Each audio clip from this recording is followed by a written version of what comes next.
Come on, guys. How can you not fall in love with that little keyblade twirl?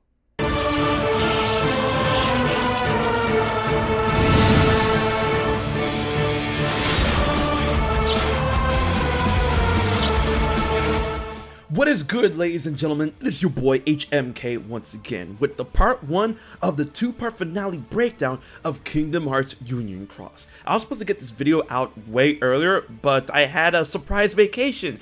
But now I'm back, so with that being said, let's dive directly into the darkness. We actually have a lot to go over, and we have some really important pieces of lore that got revealed with this part 1 of a 2-part finale. As we open up, Ventus is down for the count because the last time we saw him, he went directly for the darkness's jugular with the intent on reshaping it into something that they can destroy, as when it's formless, they can't really do anything. As we see here, Ventus is resting while Skuld, Echovald, and the player character are waiting on any updates on his condition as Hikariemr looks over him. And can I say this right now? This fleshing out of Hikariemr-Ventus friendship is stuff that I'm completely living for. And I did, touch upon that 4 years ago. But with that being said, Hikariemr ponders if Ventus truly did absorb the darkness into himself, in which it has become part of him, which undoubtedly goes on to become the origins of Vanitas. As Hikariemr apologizes and ponders his actions when it comes to the darkness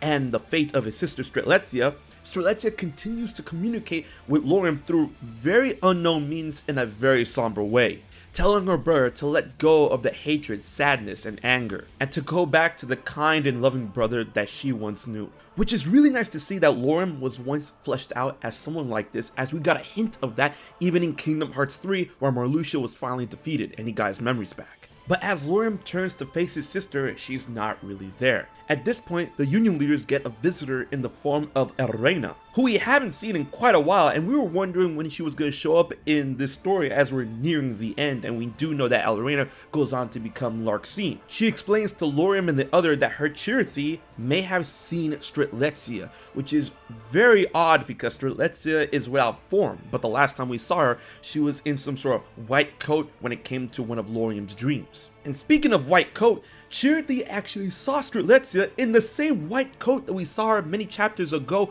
along with that of a person with a black coat, who we all deduced within the game and outside could be Luxu. And this would explain the last chapter in which we see Luxu send off the true Dandelion, a being within a white coat. And this being could indeed be Trialetsia. But how is this accomplished? When Brain hears about it, he deduces that someone, probably Luxu, accessed Trialetia's data within this data world in order to make a glitched form of her to use her for some sort of unknown means. And that spills into the next big question: why is Trialetsia becoming so important? I mean, she was always important, but now she seems like important times 10 at this point. But when talking about the concept of the data world and the real world, they are reminded that the darkness did indeed give an omen to the end of the world when it comes to the break and the darkness consuming the world. So with these combined inquiries, they make for the basement in order to use the Ark to get to the real world and check out the data there.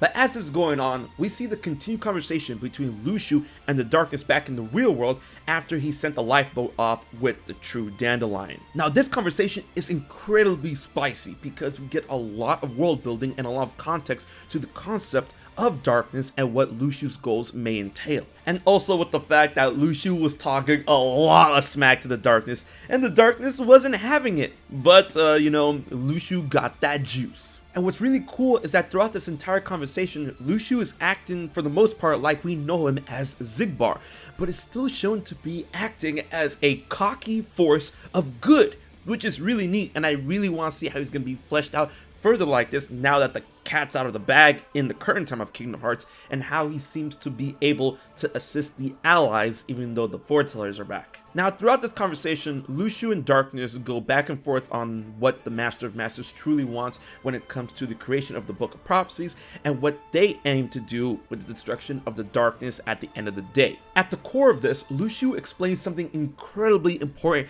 about the concept of the willful darknesses, the need of a host. As we all know within the Kingdom Hearts series, darkness always finds a host in some way, shape, or form when it comes to someone splitting their heart, or heartless taking over a being, or the concept of heartless in general. But when it comes to darknesses that can act think and plan as darkness, not as heartless, not as those being controlled by darkness, but just darkness themselves, it seems that they need a host in order to stay willful, in order to have will. Because the longer they go without form, they run the risk of losing their will entirely, which is the double-edged sword, the give and take of having no form.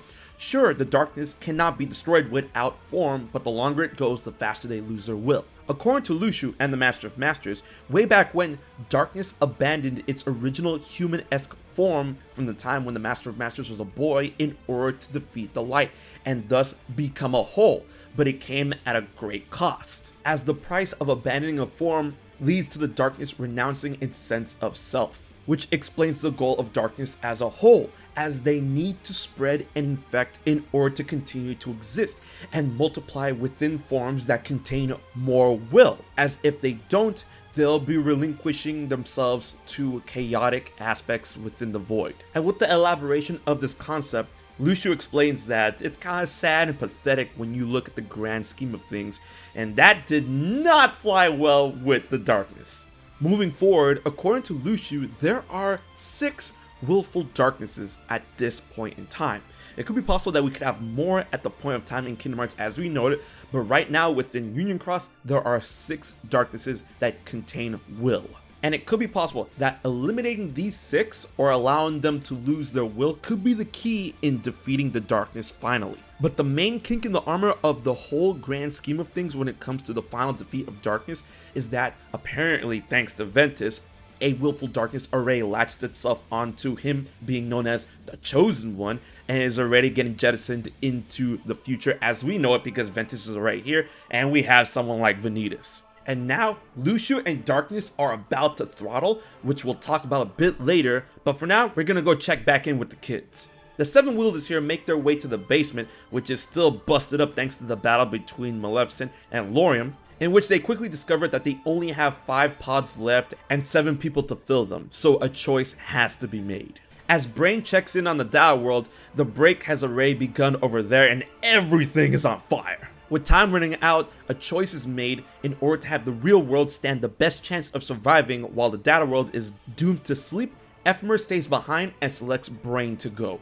Skuld and the player characters stay behind as well, as Skuld gives her pod over to Lauriam, Elrena, and Ventus to join Brain, as she wants them to go and try to find Trialetsia or any clues about her in the real world. Leaving behind 1 pod just in case, Brain says that he'll come back and make sure to save all of them that are still stuck within the Data world. But before going, Brain gives Echovald the Master Defender and the Book of Prophecies, in which they have a nice little debate on who they really belong to, with Echovald saying that the Master Defender and the Book of Prophecies belongs to Brain, and Brain saying, nah, they were always meant for you. And then at this point, Brain, Ventus, Elrena, and Lauriam take 4 pods to go to the real world, as Echovald, Skuld, and the player character stay behind in the Data world to see that break go through to the end. And with that, we have 1 more chapter left for Kingdom Hearts Union Cross, which is going to be incredibly important. But throughout what we've seen here, can I say that I am really loving these revelations of truth and character development. At this point, I believe that Ventus truly belongs to the trio of Ventus, Lauriam, and Elrena, not Aqua, Terra, and Ventus. And on social media, they're being affectionately referred to as the Wayward Trio. And I feel that a trio like this could make a really cool future Kingdom Hearts game in which they all work together to truly find out what happened to Trialetsia and possibly get her back. But once these pods go to the real world, I'm pretty sure that Brain, Ventus, Lauriam, and Elrena are going to get a front row ticket to see Luxu and the Darkness beat the ever-living daylights out of each other. And with that, I'm sure we're going to get some insane final truths going into Kingdom Hearts Phase 2, Verum Rex, Quadranum, and the Master of Masters. But let me know what you guys thought about this insane development when it comes to the overall Kingdom Hearts lore. Leave a comment with your theories and thoughts in the comment section below. Be sure to like, share, and subscribe, and hitting that bell to know when my videos go live every week. Big thanks to my Patreon supporters for helping making this video happen. If you want to find out how you can support HMK for just $1 a month, check out my info in the description box below. Alright guys, until the next video, this has been your boy HMK, and I'll check you guys later. So you haven't subscribed to HMK yet? Don't piss Xemnas off.